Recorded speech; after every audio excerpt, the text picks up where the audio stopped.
News सामने आ रही है कि एडिशनल डायरेक्टर एनसीसीआईए सरफराज चौधरी को सस्पेंड कर दिया गया है। जी नाजरीन, एक बड़ी ही खबर मिल रही है जिसके अंदर एडिशनल डायरेक्टर सरफराज चौधरी को सस्पेंड किया गया और अभी टिकटॉकर्स के खिलाफ घेरा मजीद तंग होने वाला था कि जिसने घेरा तंग करना था उसी ऑफिसर को सस्पेंड कर दिया जाता है। जी नाजरीन, जैसा कि आप जानते हैं कि डक्की बाई का जो प्रॉपर केस है वो यही संभाल रहे थे।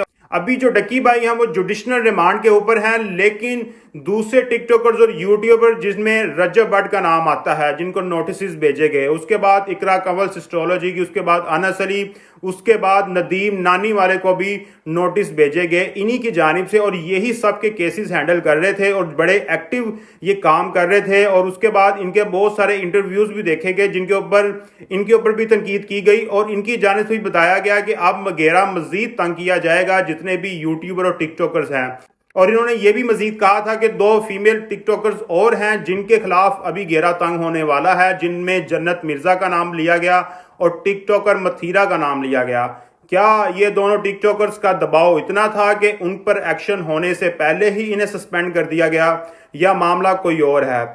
जी नाजरीन, जो ऑफिसर इनके खिलाफ एक्शन ले रहा था उन्हीं को ही सस्पेंड कर दिया जाता है। ये भी एक हैरान कुन बात है। और इन्होंने डक्की बाई से तकरीबन $3,24,000 रिकवर करवाए थे FIA को, जो कि करोड़ों में बनते हैं पाकिस्तानी रुपयों की बात की जाए तो। और जो दूसरे यूट्यूबर टिकटॉकर्स हैं उनसे भी अभी ये रिकवर अमाउंट की जानी थी जिन्होंने जुए की तशहीर और फ्रॉड के केसेस में इन्वॉल्व थे, उनसे जब पैसे रिकवर किए जाने थे और बहुत बड़ा एक्शन होने वाला था, लेकिन उस एक्शन के होने से पहले ही इन्हें सस्पेंड कर दिया जाता है। अब इसके पीछे जो रीजन है उसके बारे तो बहुत ज्यादा अफवाहें आ रही हैं। कुछ कह रहे हैं कि टिकटॉकर्स का दबाव था, कुछ कह रहे हैं कि इनके अपने अदारों के अंदर कुछ मुखालफत पैदा हो गई थी या इनके अदारों के साथ मामला ठीक नहीं चल रहे थे जिसके बाद इनको सस्पेंड कर दिया गया। और कुछ तो ये कह रहे हैं कि एडवोकेट मतीन के साथ इनके मामला ठीक नहीं चल रहे थे और उन्होंने इनको सस्पेंड करवाया।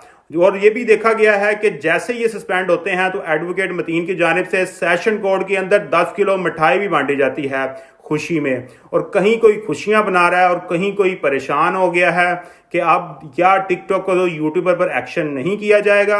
और कुछ यूट्यूबर्स और टिकटॉकर्स के जो फैंस हैं या कुछ उनकी जानिब से बहुत ज्यादा खुशी का इज़हार भी किया जा रहा है। तो नाजरीन, अब आप ही कमेंट सेक्शन में बताएं, क्या जो इनकी जगह कोई नया ऑफिसर लगेगा क्या वो इन्हीं की तरह काम करेगा या इनसे भी ज्यादा 2 हाथ आगे होगा या पीछे होगा? लाजमी कमेंट सेक्शन में अपनी राय दें। बहुत शुक्रिया।